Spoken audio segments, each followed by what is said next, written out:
Welcome from one second to another video. हा जो video या व्हिडिओमध्ये आपण संच मान्यतेची जी याचिका आहे तिचा निकाल जो आहे आलेला आहे, कशा प्रकारे निकाल आलेला आहे त्या संदर्भात माहिती आपण या व्हिडिओमध्ये बघणार आहोत। ठीक आहे, हे बघा इथे जे आहे आपल्याजवळ जी ऑर्डर म्हणजे निकाल जो आहे जजमेंट जे आहे ते आलेला आहे हायकोर्ट जे आहे त्या संदर्भातचं। आणि इथे बघा वेगवेगळे पिटिशनर जे आहेत त्यांची नावंसुद्धा आहेत।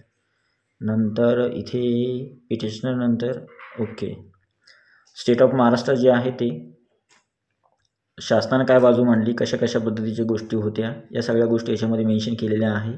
आता याचा जर तुम्हाला आता बघा 52 पेजेसचा हे सगळ्या गोष्टी आहेत, 52 पेजेस आहेत टोटल 52 पेजेस। याच्यामध्ये तुम्हाला एक गोष्ट ज्या गोष्टी महत्त्वाच्या आहेत त्या सांगून देतो तुम्हाला। ठीक आहे, याच्यामध्ये काय काय गोष्टी आहेत, काय काय अर्थ होतो त्याचा ते थोडक्यात सांगतो तुम्हाला। आता बघा इथे थोडक्यात म्हणजे तर बघा आता हा जो निकाल आहे या निकालाचं थोडक्यात म्हणणं काय आहे ते बघूया। कोर्टानं काय म्हणलेलं आहे ते सुद्धा बघूया। बघा सरकारचा जो 15 मार्च 2024चा जो GR आहे ज्याच्यामध्ये नवीन शिक्षक पदांचे नियम, वर्गनिहाय विद्यार्थी संख्या किंवा शिक्षक पद कपात जी आहे यांचा समावेश आहे। या GRला कोर्टानं वैधतेची झलक दिली आहे किंवा वैध जे आहे म्हटलेलं आहे। म्हणजे थोडक्यात हा जो GR आहे RTA कायद्याला किंवा RTA कायद्याच्या विरोधात नाही असं कोर्टानं नमूद केलेलं आहे। नंतर आता याच्यावर शिक्षकांचं म्हणणं काय होतं बघा, शिक्षकांचं असं म्हणणं होतं की 6वी ते 8वीला किमान 3 शिक्षक ठेवण्याचे RTA नियम सरकार चुकीचे वाचत आहे। नंतर GR 2024मुळे मोठ्या प्रमाणावर शिक्षक संख्येमध्ये जी आहे कपात होईल आणि नंतर काही जिल्हा परिषद किंवा शाळांनी जी आहे खाजगी कंपनीकडे प्रक्रिया दिली ही बेकायदेशीर आहे।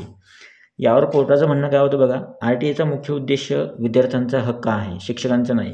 ठीक आहे, दुसरी महत्त्वाची गोष्ट आहे ती आहे प्युपिल म्हणजे टीचर रेशो जो आहे PTR रेशो जो आहे प्युपिल आणि टीचर रेशो तर तो बिघडणार नाही असे सरकारने कोर्टाला सांगितले। म्हणजेच विद्यार्थ्यांना आवश्यक तेवढे शिक्षक मिळतील, कधी आवश्यक असेल तर जवळच्या शाळेतून शिक्षकांची रोटेशनने मदत केली जाईल।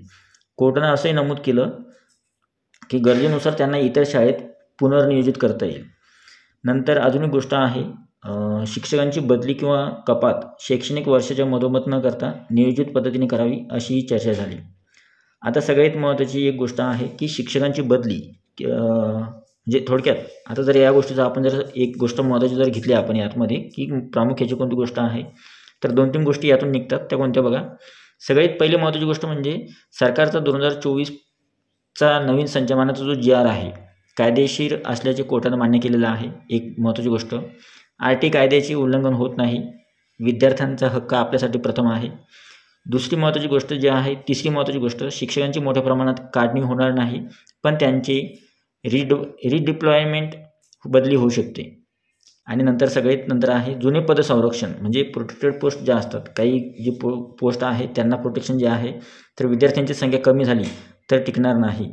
आता म्हणजे थोडक्यात एखाद्या ठिकाणी जर शिक्षकांची वॅकन्सी जी आहे तर आता नवीन GRनुसार जर संचमान्यता झाली तर त्यावेळेस काही ठिकाणी शिक्षकांची पदसंख्या जी आहे ती अतिरिक्त होईल, तर त्यावेळेस त्यांना पद संरक्षण मिळण्यासाठी एखाद्या ठिकाणी विद्यार्थी संख्या लागेल आणि त्या विद्यार्थी संख्येनुसारच तिथं शिक्षकांची पदसंख्या ठरवली जाईल।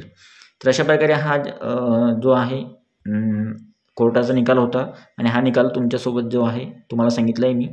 आणि तुम्हाला जर हा निकाल वाचायचा असेल तर आपल्या टेलिग्राम चॅनलला मी देतो, तुम्ही तिथून तो वाचू शकता। ठीक आहे, तर आय होप हा जो व्हिडिओ तुम्हाला आवडला असेल, व्हिडिओ आवडला तर व्हिडिओला लाईक करा, तुम्ही चॅनलवर नवीन असाल तर चॅनलला सबस्क्राईब करा, साईडचं नोटिफिकेशन मिळतं ऑल सेट करा जेणेकरून तुमच्याकडून कोणत्याही प्रकारचं नोटिफिकेशन मिस होणार नाही। भेटूया पुढच्या व्हिडिओमध्ये, तोपर्यंत व्हिडिओ बघितल्याबद्दल thank you so much, take care, bye bye.